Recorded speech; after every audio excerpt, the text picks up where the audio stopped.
कभी सोचा है आपने कि बंगाल के घने दलदली इलाकों में रात के अंधेरे में क्या होता है? वहां एक अजीब रहस्यमय रोशनी तैरती हुई दिखती है। स्थानीय मछुआरे इसे आलिया के नाम से जानते हैं।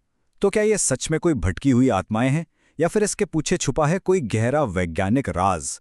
चलिए आज इसी रहस्य से पर्दा उठाते हैं। तो आज का हमारा सफर कुछ ऐसा रहेगा। हम सबसे पहले बंगाल की आलिया लाइट्स को जानेंगे, फिर वहां की लोक कथाओं की दुनिया में गोता लगाएंगे। उसके बाद देखेंगे कि आखिर साइंस इस बारे में क्या कहता है। हम इन रोशनियों की कुछ खासियतों को भी समझेंगे और आखिर में जानेंगे कि दुनिया भर में ऐसी और कौन सी घटनाएं होती हैं।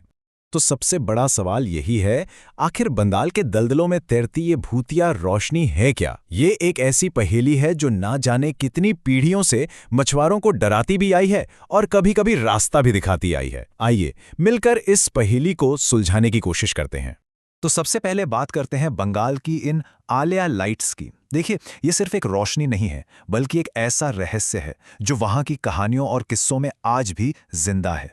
सदियों से वहां के मछुआरों और गांव वालों ने दलदल के ठीक ऊपर मंडराती इन अजीब चमकती रोशनियों की कहानियां सुनाई हैं। जरा सोचिए, आप घनी अंधेरी रात में हैं और पानी के ऊपर अचानक एक रोशनी का गोला तैरता हुआ दिखाई दे। ये नज़ारा किसी को भी हैरान कर सकता है ना? अब जरा उन कहानियों की बात करते हैं जो इन रोशनियों के इर्द गिर्द बुनी गई हैं, क्योंकि वहां के लोगों के लिए ये सिर्फ लाइट्स नहीं हैं, बल्कि उनकी संस्कृति और विश्वास का एक बहुत अहम हिस्सा है। तो वहां ये माना जाता है कि असल में उन मछुआरों की बेचैन आत्माएं हैं जिनकी किसी हादसे में दलदल में डूबकर मौत हो गई थी, और अब उनकी आत्माएं रोशनी बनकर इन्हीं दलदलों में भटकती रहती हैं। लेकिन कहानी इतनी सीधी भी नहीं है। ये आत्माएं दोस्त हैं या दुश्मन, इस पर सबकी राय अलग अलग है। कुछ लोग मानते हैं कि ये रोशनी मछुआरों को जानबूझकर गलत रास्ते पर ले जाती है और गहरे पानी में डुबो देती है। वहीं दूसरी तरफ कुछ लोग कहते हैं कि नहीं, ये रोशनी तो अच्छे के लिए है, ये आने वाले किसी खतरे से बचाने के लिए एक चेतावनी देती है। और ये मत सोचिए कि ये सब कोई पुरानी बातें हैं। आज भी सुंदरबन के कई इलाकों में जाने से पहले बहुत से मछुआरे आलिया से अपनी सुरक्षा के लिए खास पूजा पाठ और प्रार्थना करते हैं। मतलब ये उनकी संस्कृति का आज भी एक जीता जागता हिस्सा है। ठीक है, तो कहानियों से हटकर अब हम आते हैं सिक्के के दूसरे पहलू पर, यानी विज्ञान पर। क्या इस पूरे रहस्य का कोई साइंटिफिक जवाब मौजूद है? जी हाँ, बिल्कुल है। विज्ञान में इस तरह की रोशनी को इग्निस फेटुअस कहते हैं। ये एक लैटिन शब्द है जिसका सीधा सा मतलब है धोखा देने वाली आग। मतलब एक ऐसी आग जो असल में आग है ही नहीं। यह एक पूरी तरह से प्राकृतिक घटना है जो दलदल में जैविक पदार्थों के सड़ने से पैदा होने वाली गैसों के जलने से होती है। तो आखिर ये होता कैसे है? प्रोसेस बहुत आसान है, चलिए समझते हैं। पहला कदम, दलदल में जो पौधे, पत्ते और जानवर मर जाते हैं वो सड़ने लगते हैं। दूसरा कदम, इस सड़न से मीथेन और फॉस्फीन जैसी गैसें पैदा होती हैं। तीसरा कदम, ये गैसें बहुत हल्की होती हैं तो ये बुलबुलों के रूप में पानी की सतह पर ऊपर आ जाती हैं। और चौथा और आखिरी कदम, जैसे ही ये गैसें हवा में मौजूद ऑक्सीजन के संपर्क में आती हैं, ये अपने आप जल उठती हैं। बस इसी से वो तैरती हुई रोशनी पैदा होती है। अब जब हम इसके पीछे का विज्ञान जान गए हैं तो चलिए आलिया रोशनी की कुछ खासियतों पर नजर डालते हैं।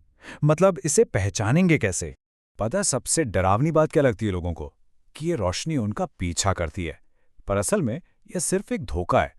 होता यह है कि जब आप उस रोशनी की तरफ या उससे दूर भागते हैं तो आपके हिलने से हवा भी हिलती है, और क्योंकि ये गैस की लौ बहुत हल्की होती है, वो भी हवा के साथ साथ हिलती है।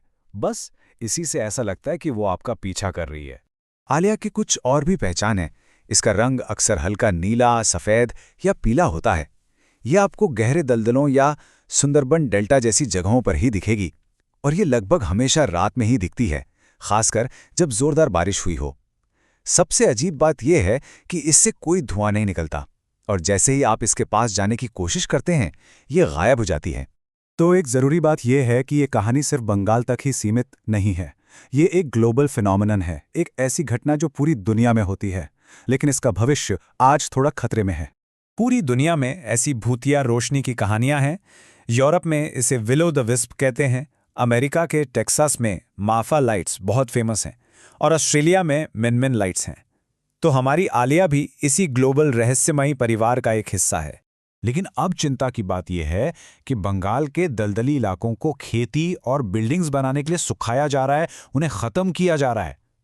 इसका सीधा मतलब ये है कि जिस जगह पर यह कुदरती घटना होती है वो जगह ही खत्म हो रही है। और इसका नतीजा ये है कि आलिया लाइट्स अब बहुत बहुत कम दिखाई देती हैं। मतलब एक प्राकृतिक अजूबा और इससे जुड़ी हुई हमारी सदियों पुरानी सांस्कृतिक विरासत दोनों ही धीरे धीरे हमारी आंखों के सामने से गायब हो रही हैं। तो आखिर में मैं आपके लिए एक सवाल छोड़कर जा रहा हूं। जैसे जैसे ये दलदल खत्म हो रहे हैं, क्या हम सिर्फ एक वैज्ञानिक घटना खो रहे हैं, या फिर उसके साथ साथ अपनी एक कहानी, अपनी एक पहचान को भी हमेशा के लिए खोते जा रहे हैं? इस पर सोचिएगा ज़रूर।